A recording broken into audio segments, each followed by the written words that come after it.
আসসালামু আলাইকুম এভরিওয়ান, আশা করি আল্লাহ তাআলার রহমতে আপনারা প্রত্যেকে অনেক ভালো আছেন। কি অবস্থা সবার? দিয়েছি, আপনারা আশা করি কমেন্টের মাধ্যমে জানাই দেবেন। তাড়াতাড়ি তাড়াতাড়ি তাড়াতাড়ি তাড়াতাড়ি ঝটপট করে কমেন্ট করে ফেলো। সব থেকে কি দুর্গাপুর, বিজয়পুর, সোমপুর, রবিপুর, বিজয়নগর, সবগুলো লাস্টে দেখো পুর আর পুর। দিনাজপুর, দুর্গাপুর, বিজয়পুর, সোমপুর। দেখেন তো সব থেকে বেশি কি হবে? Very good. যারা যারা উত্তর দিচ্ছ, সব থেকে বেশি অবস্থিত আছে আসলে কোথায় বলো তো? বিজয়পুরে, তাই না? এই জিনিসটা কিন্তু মনে রাখতে হবে, সব থেকে বেশি বিজয়পুরে আছে। Very good. বলো তো পৃথিবীর উপরিভাগের মাটির আবরণকে কি বলা হয়? খুবই ভালো প্রশ্ন। ধরো এটা হচ্ছে পৃথিবী, এটা হচ্ছে পৃথিবী। আমার আজ খুবই সুন্দর, আমার মাথার মতো হয়ে গেছে, টাক মাথার মতো। সো এই যে পৃথিবীর উপরে যে তুমি হাঁটাফেরা করো না, চলাফেরা করো না, যে মাটির উপরে চলাফেরা করো, ধরো এটা পৃথিবীর উপরে মাটি, তুমি এই মাটির মধ্যে হাঁটাহাঁটি করতেছো। এই মাটিটাকে আসলে একটু সুন্দরভাবে কি বলা যেতে পারে? মাটিটাকে একটু সুন্দরভাবে বলা যেতে পারে কি বলো তো? শিলা, ভূপৃষ্ঠ, নাকি ভূত্বক? কি বলা যেতে পারে বলো? এর উত্তর কি হবে? সবসময় মনে রাখবা, মাটির উপরিভাগের যে আবরণটা আছে, এই আবরণটাকে আমরা বলবো ভূত্বক। কি বলবো? ভূত্বক। এটা মনে রাখতে হবে। মাটির উপরের যে আবরণ, সেটাকে আমরা কি বলবো? সবসময় মনে রাখবা, মাটির উপরিভাগের আবরণটাকে আমরা বলবো ভূত্বক। কথা বুঝতে পারছো? Very good, very good. তার মানে এটার উত্তরটা কি হবে? এটার উত্তরটা হবে ভূত্বক। আচ্ছা, ভূত্বকের প্রধান উপাদান দুইটা কি কি? এটা একটু আপনারা একটু মাথায় বুদ্ধি করে বের করেন তো।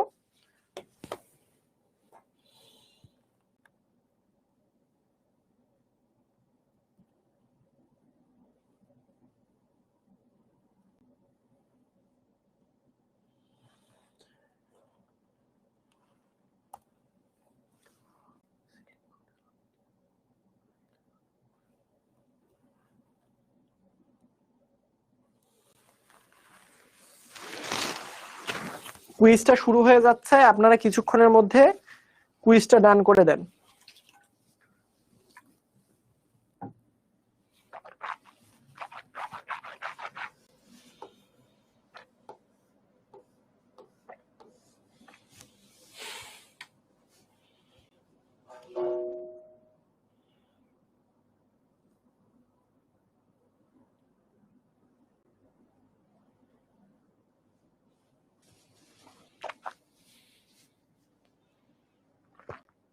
দেখি কারা কত পার্সেন্ট উত্তর দিছে।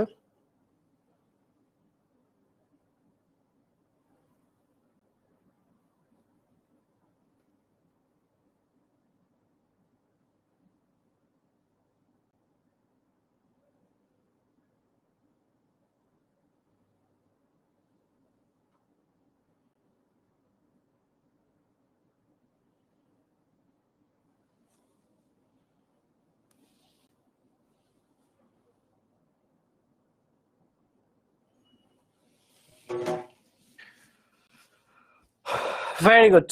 এখানে অনেকের প্রশ্নের উত্তর দেখতেছি, প্রায় হচ্ছে 56% স্টুডেন্টরা উত্তর দিছে হচ্ছে এইটা। দেখেন আমি কেন জানি অনেক বেশি স্টুডেন্ট উত্তর দিছে অ্যালুমিনিয়াম আর আয়রন। বাবা, সব থেকে যদি আমি বলতাম ধাতু বেশি কোনটা, তাহলে তুমি উত্তর দিতে অ্যালুমিনিয়াম আর হচ্ছে আয়রন, কোনো সমস্যা ছিল না। ধাতু, আমাকে যখন টোটাল উপাদানটার কথা বলা হয়েছে, একটু আগে আমি যেটা পড়াই দিলাম, দেখেন তো ভালো করে লক্ষ্য করেন তো, টোটাল উপাদানটার কথা বলা হয়েছে। সব থেকে বেশি কি আছে? টোটালটার কথা জিজ্ঞেস করছে ভূত্বকে।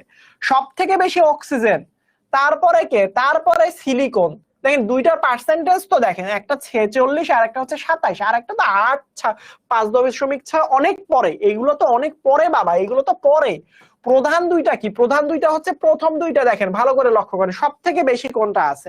যদি বলতো শুধুমাত্র একটা প্রশ্ন যে সব থেকে বেশি কোনটা, সব থেকে বেশি হচ্ছে অক্সিজেন। তারপরে কে? তারপর হচ্ছে সিলিকন। তারপরে কে? অক্সিজেনের পর সিলিকন, সিলিকনের পরে অ্যালুমিনিয়াম, অ্যালুমিনিয়ামের পরেই হচ্ছে আয়রন। বুঝতে পারছেন আমার কথা? তাহলে প্রধান কোনটা? প্রধান হচ্ছে এখানের মধ্যে যদি একটা উত্তর দিত, তাহলে একটা উত্তর হইতো অক্সিজেন। তার পরের যদি উত্তর দিত, তখন তার সাথে সম্পর্কিত হইতো সিলিকন। এর পরে যদি উত্তর দিত, তাহলে অ্যালুমিনিয়াম এবং আয়রন আসতো। বাট এই দুইটা থাকাকালীন এরা তো কখনোই উত্তর হতে পারে না। তার মানে উত্তর হবে অক্সিজেন এবং সিলিকন। অক্সিজেন এবং কি হবে? সিলিকন হবে, তাই না? আচ্ছা, ভূত্বকের প্রধান দুটি উপাদান, এটা একটু প্রধান দুইটি বাদ দিবা, প্রধান দুইটি না। এইটার এমসিকিউটা দেখি কে দিতে পারেন। প্রধান দুইটি না, প্রধান উপাদান কোন ধরনের পদার্থ?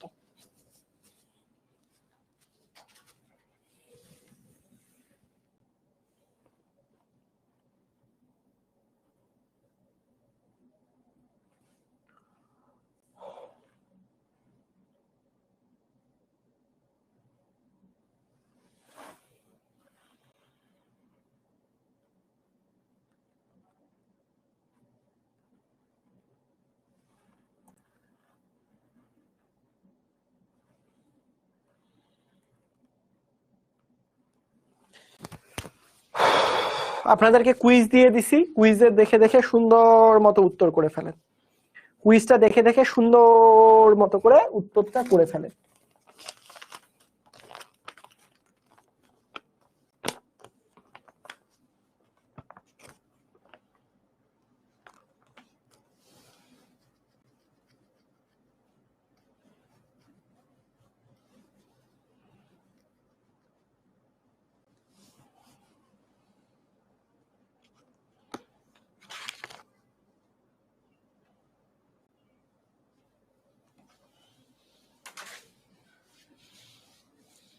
আচ্ছা, প্রায় হচ্ছে অনেক স্টুডেন্ট উত্তর দিছে, 70%-এর উপরে উত্তর দিছে সি নাম্বারটা। এটা প্রায় 70% উত্তর, বাট এটাও উত্তর আসছে, এটাও উত্তর আসছে, এটা উত্তর আসছে। বাবা প্রধান উপাদান কি? প্রধান উপাদান হচ্ছে অক্সিজেন।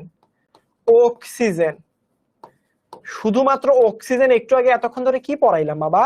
অক্সিজেন একটা কি অধাতু না? একটা গ্যাসীয় অধাতু।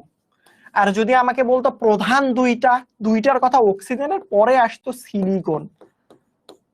সিলিকন, সিলিকন হইতো বাবা তোমার অপধাতু। জি স্যার আসেন, ঠিক আছে? এই যে জি স্যার, স্যারের হচ্ছে সিলিকন, সিলিকন হচ্ছে অপধাতু। সিলিকন কি অপধাতু, বুঝতে পারছেন আমার কথা? ভূত্বকের প্রধান উপাদান কোনটা? Oxygen, silicon. আচ্ছা এটা দেখি, এটার উত্তর কে কে দিতে পারে? এটার উত্তর কে কে দিতে পারে?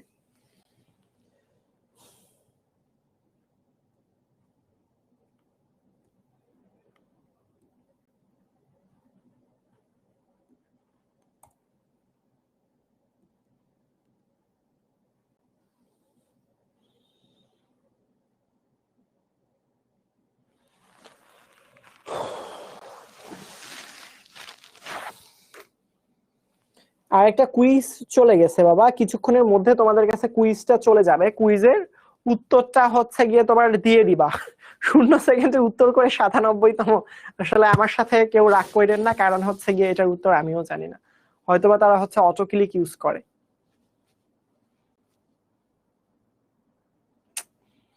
কুইজটা কেন যাচ্ছে না আমি নিজেও জানি না, এখনো ঘুরতেছে ঘুরতেছে। আপনারা কি কুইজ পাইছেন এখনো? তাহলে আমাকে জানাইতে পারেন। কুইজটা যাচ্ছে আসলে, ঠিক আছে, কোনো সমস্যা না।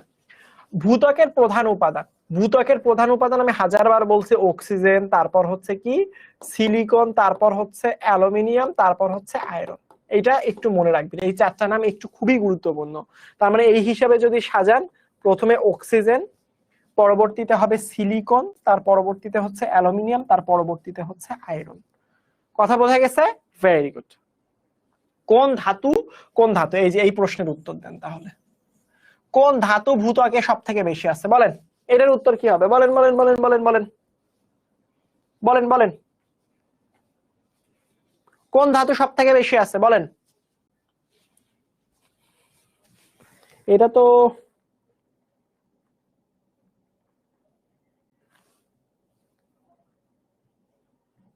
এটা কুইজে উত্তর দেন, এটা কুইজে উত্তর দেন দেখি, কেউ বইলেন না, ঠিক আছে? আরেকটা কুইজ যাচ্ছে, ঠিক আছে?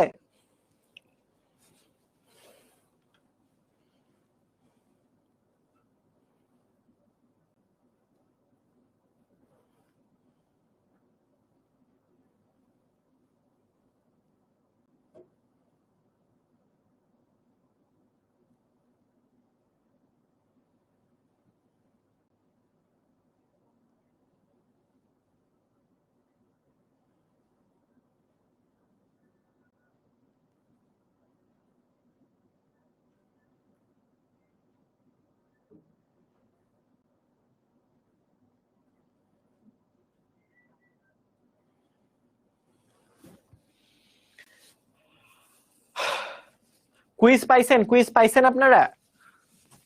কুইজ পান নাই? দেখি শো রেজাল্টে কি দেখায়।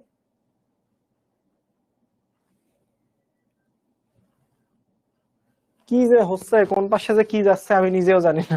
আমি বলছিলাম যে ধাতুগুলোর মধ্যে সব থেকে বেশি থাকে হচ্ছে অ্যালুমিনিয়াম, এরপরে থাকে হচ্ছে আয়রন। এই জিনিসটা মনে রাখবেন, এই যে আয়রন। এখন এইগুলো মোটামুটি যেহেতু পড়া হয়ে গেছে, আমরা হচ্ছে আবারও খাতা কলম নিয়ে বসেন, আমরা হচ্ছে পরবর্তী টপিকে যাই। পরবর্তী টপিকটা নিয়ে আলোচনা করতে হবে, একটু দেখেন ভালো করে লক্ষ্য করেন। পরবর্তী টপিক নিয়ে ইনশাল্লাহ আলোচনা করতে হবে, সেটা হচ্ছে শিলা। শিলা মানে কি কেউ বলতে পারবা? শিলা মানেটা কি? কুইজ আমি নিজেও জানি না কুইজ হচ্ছে গিয়ে গেছে কিনা, কারণ এখানে একটু টেকনিক্যাল সমস্যার কারণে হয়তোবা কুইজ সবার কাছে যায়নি।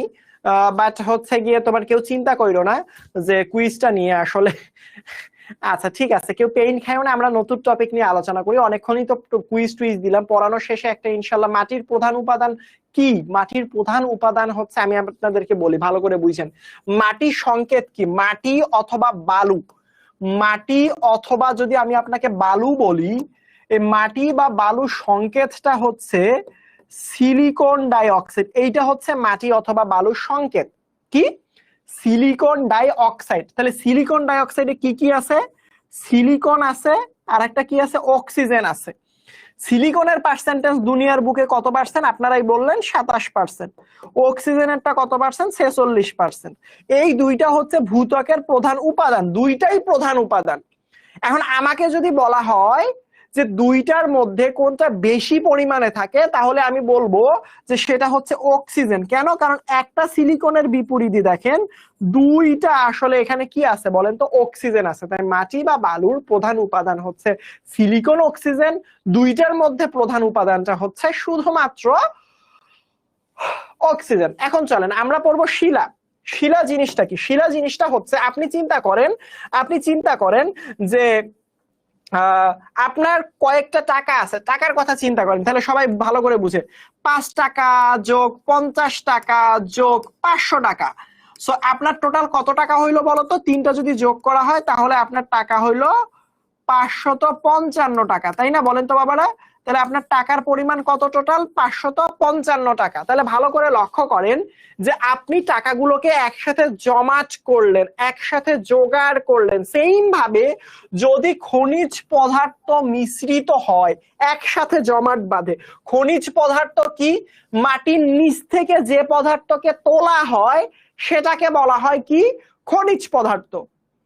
আবারও ভালো করে বলেন, ভালো করে বুঝেন, খনিজ পদার্থ কি? খনিজ পদার্থ হচ্ছে মাটির নিচ থেকে যেই পদার্থ তুলে, মাটির নিচ থেকে যে পদার্থ তোলা হয়, যে পদার্থ তোলা হয় বা তুলে। ঠিক আছে, এখন দেখেন এই খনিজ পদার্থ বা মাটির নিচে এই জিনিসটা অনেকদিন একসাথে থাকতে থাকতে কি হয়? শক্ত কণা তৈরি হয়। এই শক্ত কণাগুলো একত্র হয়ে যে পদার্থ তৈরি করে তাকে বলা হয় শিলা। যেমন এখানে টাকা, সো এখানে ধরেন একটু পদার্থ, এখানে আর একটু পদার্থ, এখানে আর একটু পদার্থ। শর্তটা কি? টোটাল পদার্থটা হবে শক্ত পদার্থ। তাহলে এই পদার্থটাকে আমরা কি বলবো বলতো? শিলা বলবো। কথা কি বুঝতে পারছো? কথা কি বুঝতে পারছো? পোল 3 নাম্বারটা 6 নাম্বারটা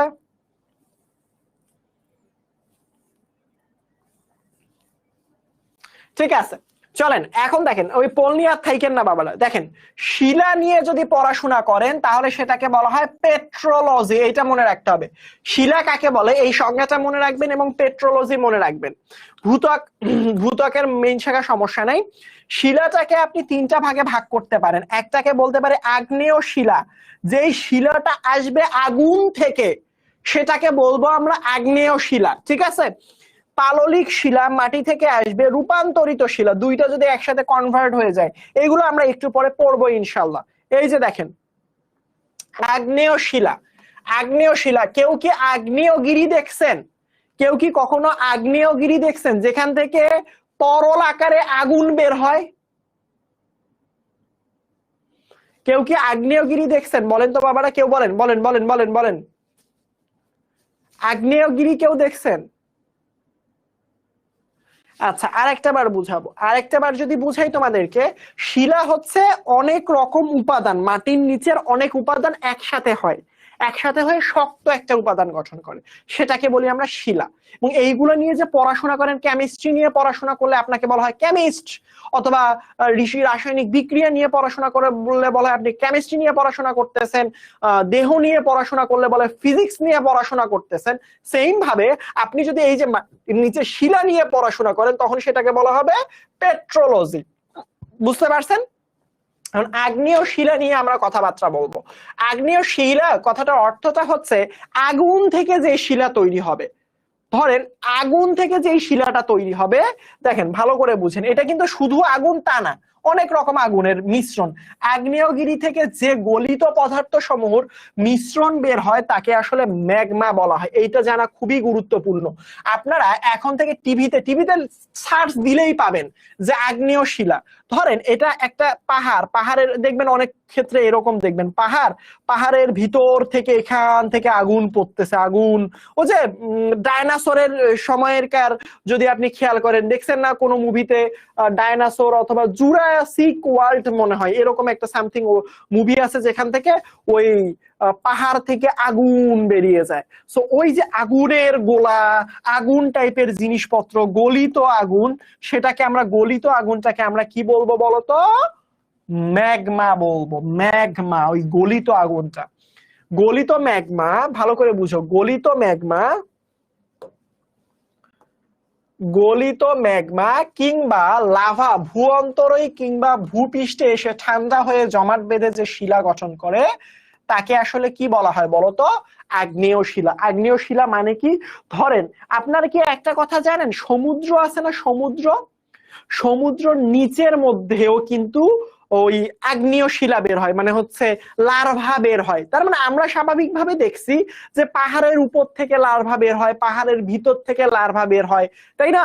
সো এই যে বিভিন্ন রকম লার্ভা গুলো যে পাহাড় থেকে বের হয়, এই লার্ভা গুলোকে আমরা একসাথে বলি কি বলতো?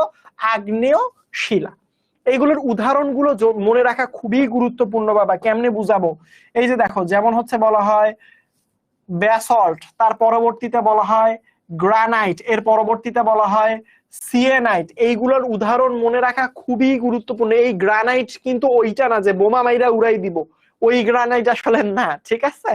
আচ্ছা, পরবর্তীতে আগ্নেয় শিলা হচ্ছে দুই রকমের। দেখো, একটা হচ্ছে বহিঃ শিলা আর একটা হচ্ছে অন্তরজ শিলা। সো আমরা এইগুলো নিয়ে একটু আলোচনা করি, খুব কম এগুলো আসে পরীক্ষায়, তবুও একটু আলোচনা করি।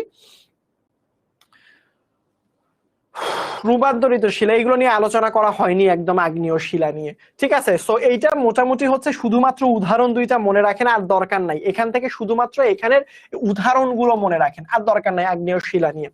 এখন দেখেন, এই যে বহিঃ শিলা মানে কি, এটা যদি একটু বলি, পাহাড়ের ভিতরে যদি শিলা থাকে, পাহাড়ের ভিতরে যদি আগ্নেয় থাকে, সেটাকে বলা হয় অন্তজ শিলা, মানে ভিতরে আছে, অন্তরে আছে, ভিতরে আছে। আর যদি বাইরে এমনি পাহাড়ের বাইরে যদি এমনি শিলা বের হয়ে যায় তখন সেটাকে বলা হবে বহিঃ শিলা।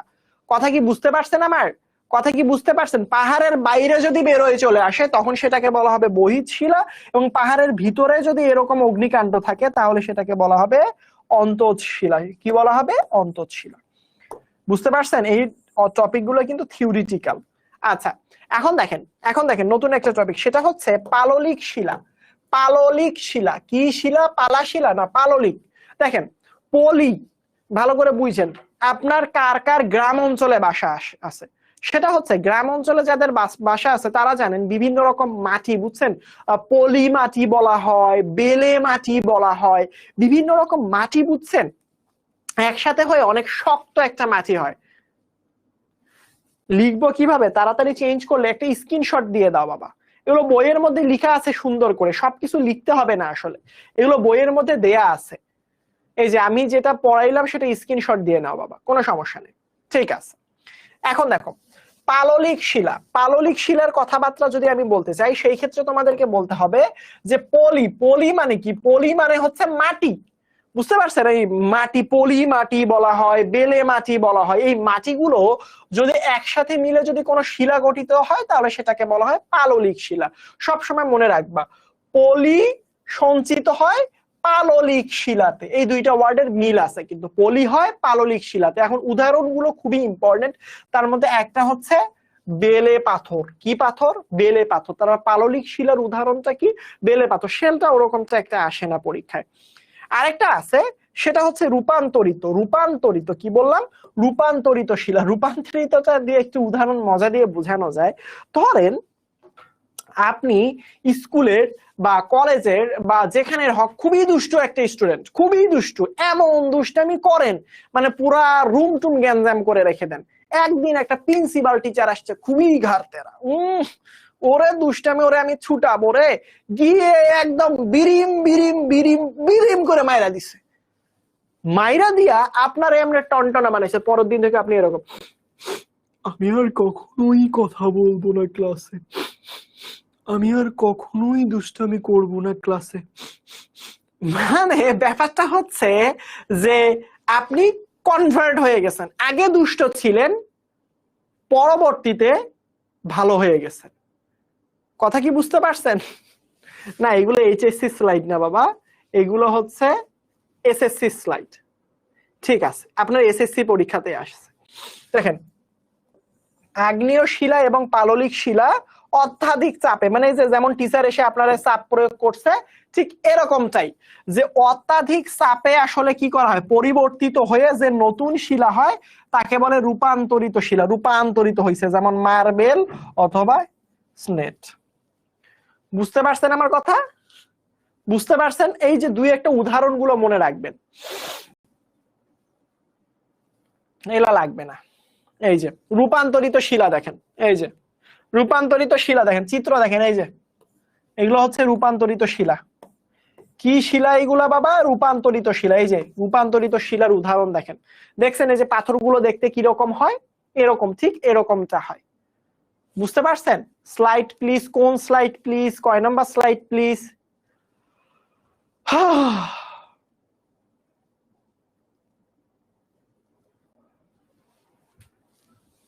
ঠিক আছে, এই যে এগুলো দরকার নেই।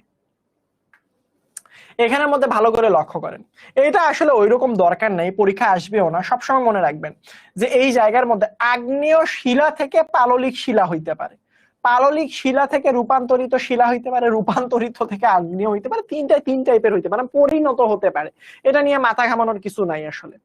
গলিত ম্যাগমা এইগুলো দরকার নেই। এই মোটামুটি আজকের ক্লাসের হচ্ছে গিয়ে এই ম্যাগমা রিলেটেড পড়াশোনা এই পর্যন্তই ছিল। ঠিক আছে, ভূত্বকের সব থেকে মৌলের মধ্যে, উপস্থিত মৌলের মধ্যে সব থেকে বেশি আছে কোনটা? অক্সিজেন। এগুলো কি পরিমাণ সিলিকন, এইগুলো এমসিকিউ। চলেন আমরা এমসিকিউ সলভ করি, চলেন।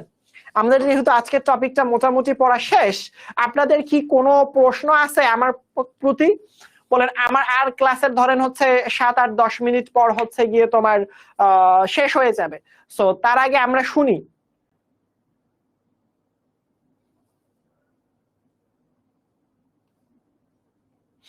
ঠিক আছে, আগের স্লাইড চাচ্ছেন তাই তো? এই যে দেখেন আগের স্লাইড, এই যে এইগুলো পড়ার দরকার নেই। বহিত শিলা, অন্তরজ শিলা, এগুলো পরীক্ষায় আসে না, আপনাদের দরকার নেই। এই যে এইগুলো শিলা, এই যে দেখেন, এই যে স্লাইড, স্লাইডটা পেয়ে যাবেন ইনশাল্লাহ।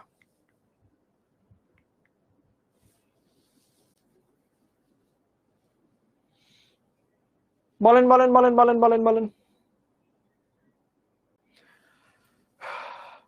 রাহিদ খান নাম নিছি। কয় নাম্বার স্লাইডটা এক্স্যাক্টলি?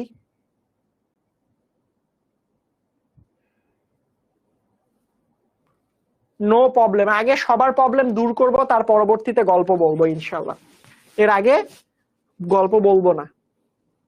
পলি বলতে হচ্ছে পলি মাটিকে বোঝানো হচ্ছে। পলি মাটি, পলি হচ্ছে এক ধরনের মাটি, বুঝতে পারছেন? মাটির একটা জাত, সেটাকে বলা হয় পলি মাটি, এবং এই পলি মাটিটা অনেক বেশি শক্ত হয়। বুঝতে পারছেন আমার কথা?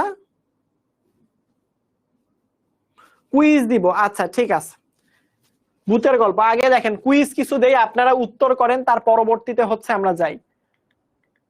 এইটা বলেন, কোনটির গলনাঙ্ক কেন? এইটা বলেন, ভূত্বকে অ্যালুমিনিয়ামের পরিমাণ কত? বলেন, এই কুইজগুলো আমরা আগে সলভ করে ফেলি। এই প্রশ্ন অনেকগুলো আছে, প্রায় 30টার মতো প্রশ্ন আছে। বলেন ভূত্বকে অ্যালুমিনিয়ামের পরিমাণ কত? বলেন, আপনারাই বলেন। আমরা 5 মিনিট আগে এখন গল্প শুরু করব, কোনো সমস্যা নাই। ম্যাগমা কি? ম্যাগমা মানে হচ্ছে পাহাড়ের ভিতরে, এই যে পাহাড়ের ভিতরে যে ওই যে গলিত গলিত আগুন, গলিত যে আগুন থাকে না, গলিত আগুন যেটা আগ্নেয়গিরি থেকে বের হয়, এই গলিত আগুনটাকে বলা হয় ম্যাগমা। বাবা কি বলা হয়? গলিত আগুনটাকে বলা হয় ম্যাগমা। কথা কি বুঝতে পারছো কি বোঝো নাই বলো?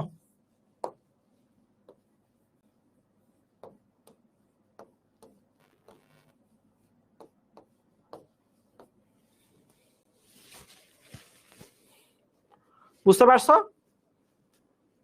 সি নাম্বার উত্তর। Very good, very good. যারা যারা উত্তর দিচ্ছে, বাবা এখানে হচ্ছে কি আমি পোল দিতাম, পোল দিতে গেলে অনেক সময় চলে যায়, অনেকগুলো প্রশ্ন সলভ করতে হবে। ভূত্বকে অক্সিজেনের পরিমাণ কত? কে তাড়াতাড়ি কমেন্টের উত্তর দিতে পারবা তারটাই পড়বো আমি, বলো।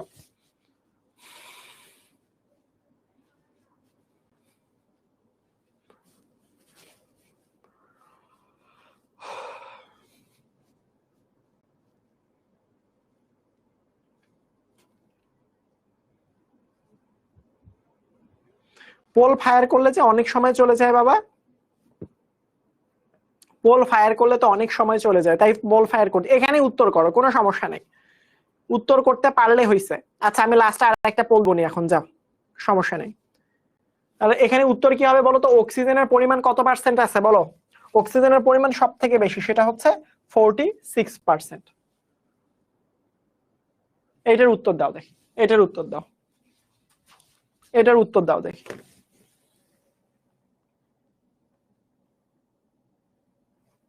প্রশ্ন নাম্বার হচ্ছে 11।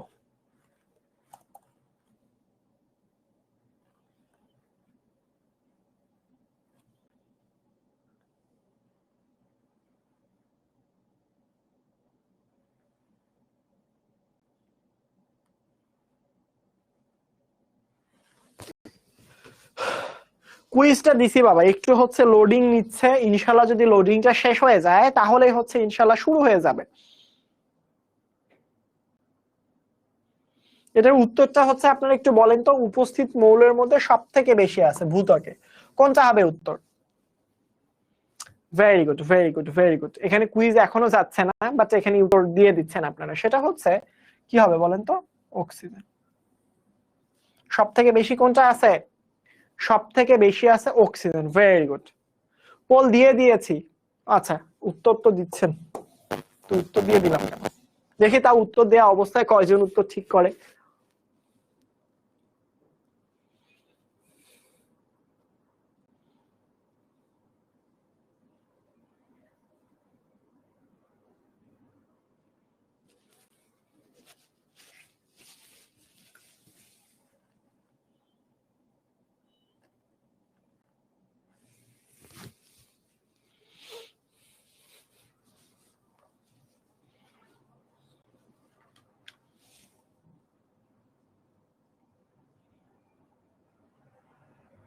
ছ- 11 জন এটার উত্তর দিছে কেন বাবা? 11 জন এটার উত্তর দিছো কেন? এতজন স্টুডেন্ট এটার উত্তর দিছো কেন বলো? অনেক বিগ বিগ বিগ সংখ্যক একটা স্টুডেন্ট এটার উত্তর দিছো, অনেক বেশি, প্রায় 93%।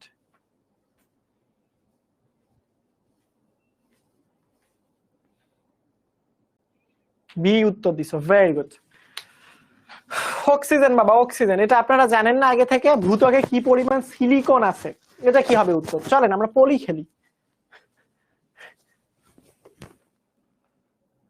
এটা দেখি, পোল নাম্বার, নিউ পোল দেই। বারো নম্বর কোশ্চেন।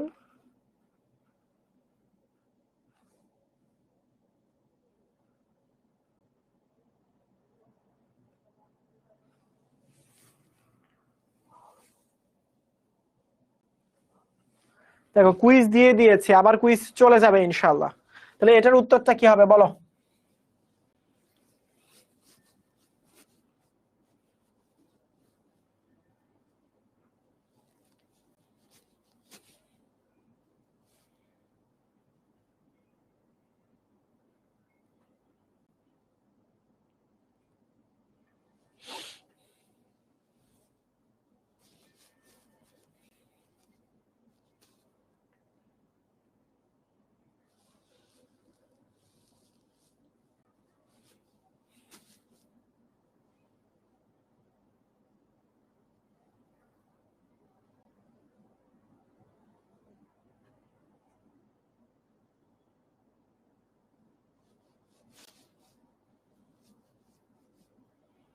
হুম, বুঝছি। ঠিক আছে বাবা, লিডার বোর্ডে হচ্ছে পাবলিশ করে দিছি, এটা হচ্ছে 27%। আচ্ছা, মোটামুটি পোল আরো অনেক প্রশ্ন আছে বাবা। সোডিয়াম কোনটাতে প্রচুর পরিমাণ, কোন সোডিয়াম যৌগ প্রকৃতিতে প্রচুর পাওয়া যায় বলেন তো? এটার উত্তর কি হবে? এটার উত্তর আমি দিছিলাম, দেখি এটার উত্তরটা কে দিতে পারে। কোন সোডিয়াম যৌগ প্রচুর পাওয়া যায়, এইটার উত্তরটা দেখি একটু।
Very good.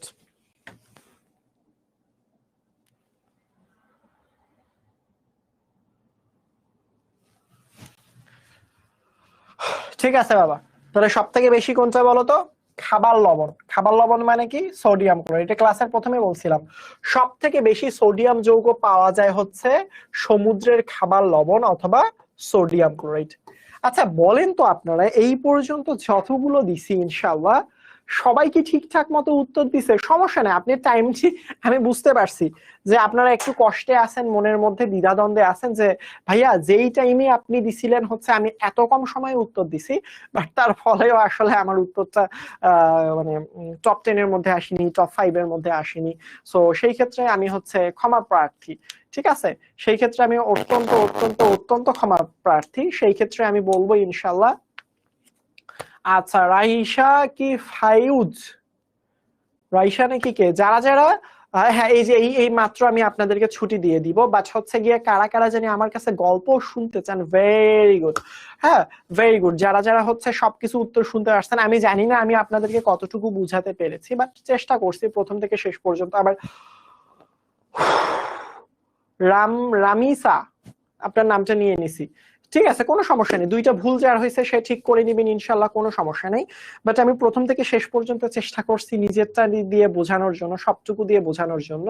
আপনারা যারা আমার কাছে গল্প শুনতে চাইছেন কিভাবে আসে আসলে 0.00 সেকেন্ডে, এটা অটো ক্লিক ব্যবহার করে, আমি বলবো এটা করবেন না ইনশাল্লাহ। ঠিক আছে, 5টা হয়েছে, ভেরি গুড, কোনো সমস্যা নেই। যেই সমস্যাগুলো হচ্ছে ভুল হয়েছে সেইগুলো ইনশাল্লাহ কারেকশন করে নেবেন। স্টোরি যে আমি কোন স্টোরি বলবো এটা বুঝতে পারতেছি না, তবে আমি হচ্ছে যেহেতু অনেকগুলো স্টোরি বলছি, তার মধ্যে হচ্ছে গিয়ে একটা অন্যতম স্টোরি বলছিলাম আমি, সেটা হচ্ছে গিয়ে আমার একটা ফ্রেন্ডকে নিয়ে কাহিনী, মনে হয় আপনাদেরকে বলা হয়নি। হ্যাঁ, সো ওই কাহিনীটা বলি। আমি যখন হচ্ছে গিয়ে তোমার হোস্টেলে থাকতাম, আমি ঢাকায় হচ্ছে গিয়ে কলেজে পড়তাম, হামদর্দ পাবলিক কলেজে। সো ওই কলেজে যখন পড়াশোনা করতাম তখন হচ্ছে আমার ছাদের মধ্যে মাঝে মাঝে ধূপধাপ, আমার হচ্ছে বাসাটার অনেক বেশি পুরাতন ছিল, যার কারণে বাসার ছাদের মধ্যে অনেক বেশি ধূপধাপ ধূপধাপ ধূপধাপ শব্দ হইতো। ঠিক আছে, সো একদিন আমি হুট করে আমি দেখছিলাম কি এরকম টাইপের যে কেমন রাত 2টা বাজে এরকম সময়, চারপাশে সবাই ঘুমায় গেছে। আমার বাসার মধ্যে খুব সম্ভবত 4টা জানলা ছিল চারপাশে, চারজন, একটা রুমের মধ্যে 4জন ছিলাম, 2জন বাসায় চলে গেছিল, আমি আমার আর একটা ফ্রেন্ড রুমের মধ্যে ছিলাম। আমার ফ্রেন্ডটা রুমের মধ্যে ঘুমায় গেছে, সে রাত 10টার মধ্যে ঘুমায় যায়। এবং আমি যে এটা করছি সেটা হচ্ছে রাত 2টা 3টা পর্যন্ত জেগে পড়ার অভ্যাস ছিল। দীপ্ত, বুঝতে পারছো? সো যারা হচ্ছে গিয়ে তোমার মারিফ তাহসিন, তারপর বলে বিনতে আনোয়ার, গল্প না বলে আপনাদের নাম নিতে হবে ইনশাল্লাহ। আচ্ছা উম্মে, তারপর নিসরাত জাহান। আচ্ছা হোমওয়ার্ক কি? হোমওয়ার্ক হচ্ছে যে আমি যেই পার্টগুলো পড়াইছি আপনারা একটা বক্স করবেন, বক্স করে কোন ধাতুগুলো বেশি কোন ধাতুগুলো কম এইগুলো বক্সের মধ্যে সুন্দর করে লিখে ফেলবেন। বুঝতে পারছেন? এটা হচ্ছে আপনাদের হোমওয়ার্ক। এবং আর একটা হোমওয়ার্ক হচ্ছে পাললিক শিলা বলেন, আগ্নেয় শিলা বলেন, অথবা রূপান্তরিত শিলা বলেন, শিলাগুলোর উদাহরণগুলো এবং সংজ্ঞাগুলো সুন্দর মতো লিখে সাবমিট করবেন আমার হোমওয়ার্ক গুলো ইয়াতে। ঠিক আছে? সুতরাং আমি যেহেতু বাসার মধ্যে উপরে ধাপধুপ শব্দ হইতো, বাট কাহিনী হচ্ছে সেটা না, কাহিনী হচ্ছে অন্যটা। কাহিনী হচ্ছে আমি যেটা বলছিলাম একদিন হুট করে রাত 2টার দিকে হচ্ছে ধূপধাপ শব্দ পাইছি, আসলে ওইটা না, ওরকম হচ্ছে আরেকটা কাহিনী। সেটা হচ্ছে যে এরকম শব্দের কাহিনী প্রায় সময় হইতো, বাট আমাদের হোস্টেলে এমন একটা ছেলে ছিল যে যে হচ্ছে নাকি একটু প্যারানর্মাল টাইপের, সে মানে এরকম টাইপের যে সে বলতো যে আমি জিনদেরকে ডাকতে পারি, আমি হচ্ছে গিয়ে তোমার ভূতদেরকে ডাকতে পারি, এইসব টাইপের কথাবার্তা বলতো আর কি। সো একদিন হচ্ছে রাত, আমাদের কলেজ হোস্টেল সুপার ছিলেন আসলে, সো কলেজ হোস্টেল সুপার যিনি ছিলেন, সো তিনি যেহেতু কলেজ থেকে আসতেন তিনিও তাড়াতাড়ি ঘুমায় যেতেন। আমরা রাত একদিন আনুমানিক 3টার দিকে সিদ্ধান্ত নিলাম যে সবাই মিলে হচ্ছে গিয়ে একদিন একটা ভূতকে ডাক দিব। সো ও বললো যে আচ্ছা ঠিক আছে ভূতকে ডাক দিব, একটা রুম হচ্ছে আমরা লক করে ফেলি। সুতরাং আমরা রাতে প্রায় 3তলা বা 4তলার মধ্যে ওই যেখানে ধূপধাপ শব্দ হইতো সেই শব্দের রুমের মধ্যে সবাই চারপাশে বন্ধ হয়ে ঘুরে বসে ওর চারপাশে আমরা বসে পড়লাম যে দেখি তুই কিরকম আমারে ভূত দেখাতে পারিস আসলে। সো পরবর্তীতে যেটা করা হলো সেটা হচ্ছে সে কেমন জানি চারপাশে বন্ধ করে কি কি জানি নিল আসলে। নেয়ার পরবর্তীতে সে হচ্ছে বলতেছে যে একটু পরে ভূত চলে আসবে, কেউ ভয় পাইস না। হ্যাঁ, সো আমি বললাম হ্যাঁ ঠিক আছে, ভয় টয় পাবো না, মনে মনে তো একটু ভয় ভয় লাগতেছিল। সো কিছুক্ষণ পরে বললো যে ভূত কিছুক্ষণ বা জিন কিছুক্ষণের মধ্যে আমার গায়ের মধ্যে ভর করবে। সো আমরা বললাম ঠিক আছে তোর গায়ের মধ্যে ভর করবে, খুবই ভালো কথা, কোনো সমস্যা নাই। সে কিছুক্ষণ পর এমন করলো হুম হুম, চলে এসেছি চলে এসেছি চলে এসেছি। সো আমরা আমরা মনে করছি, আমরা বলতে আমি মনে করছি যে তার মনে হয় আসলে ভূত টুত ভর করেনি, তার মনে হয় এরকম হচ্ছে মির্গি ব্রাম হয়েছে মনে হয়। সো মানে আমি মনে করছি তার মির্গি ব্রাম এরকম করে কাঁপতেছে, আমার না নিচে স্যান্ডেল পরে আসছিলাম আর জুতা যে কোনো কিছু একটা পরে আসছিলাম আসলে। সো পরে আসার ফলে আমি ভাবছিলাম যে তাকে মনে হয় স্যান্ডেলটা এভাবে শুকালে মনে হয় হচ্ছে গিয়ে তার ভুটটা চলে যাবে বা মির্গি ভ্রান্ত ঠিক হয়ে যাবে। সো প্রথমে করছি কি আমি বুঝতে পারিনি, স্যান্ডেল দিয়ে তার গালের মধ্যে একটা মাইর দিছিলাম যে তোর। পরবর্তীতে মাইর খাওয়ার পর সে আমার দিকে মানে হচ্ছে গিয়ে তোমার বড় বড় চোখে মানে তাকাইলো। আমি ফ্রেন্ড গুলাকে বললাম যে দেখ আসলে এর মনে মির্গি ব্রাম হয়েছে, এরকম বড় বড় চোখ করে কাঁপাচ্ছে, একে যেভাবেই হোক আমার যে রুমে যে স্যান্ডেলটা আছে সেই স্যান্ডেলটা নাকের মধ্যে শুকাতে হবে। তো 4-5 জন ফ্রেন্ড ছিলাম, তো কেউ ওর হাত ধরছে কেউ পা ধরছে, ধরার পরবর্তীতে আমার স্যান্ডেলটা তুলে নিয়ে তার নাকের মধ্যে এভাবে লাগাই দিছিলাম। সুতরাং পরবর্তীতে সে চোখ সত্যি সত্যি খুলছে, বলছে এই কি করতেছিস আমার সাথে, কি করতেছিস? কি রে তোর না মির্গি ব্রাম হয়েছিল? সো বলতেছে আরে দূর, আমি মির্গি ব্রাম ঠিক রেখে এগুলো কিছু না, আমি এইসব তোদের সাথে ভগাজ মারছি, তুই এগুলো স্যান্ডেল ট্যান্ডেল মুখের মধ্যে দিয়ে দিচ্ছিস, এটা কোনো কথা? সো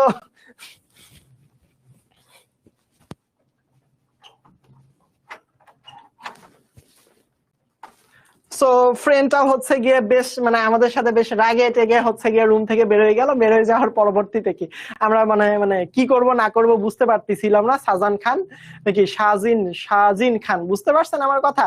সো এই ছিল একটা হচ্ছে গিয়ে খুবই মজার ইন্টারেস্টিং একটা ঘটনা আমার লাইফে। সো পরবর্তীতে আরো অনেক ইয়া আছে, শাহজান খান, কোনো সমস্যা নাই। সবাই ভালো থাকবেন। আজকের ক্লাসটা এই পর্যন্তই ছিল।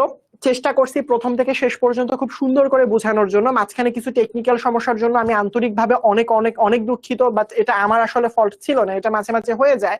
সো ইনশাল্লাহ আপনাদের সাথে আবারও নেক্সট লেকচারে দেখা হবে। তবে একটা কথা বলবো, সেটা হচ্ছে আগামী রবিবার সকালবেলা খুব সম্ভবত হ্যাঁ আগামী রবিবার সকালবেলা আমার আম্মুর অপারেশন করা হবে, বেশ বড় একটা অপারেশন। সবাই আমার আম্মুর জন্য দোয়া করবেন যাতে আমার আম্মুর অপারেশনটা সাকসেসফুলি করা হয়ে যায়। ইনশাল্লাহ রবিবারে একটা ক্লাস আছে আপনাদের সাথে।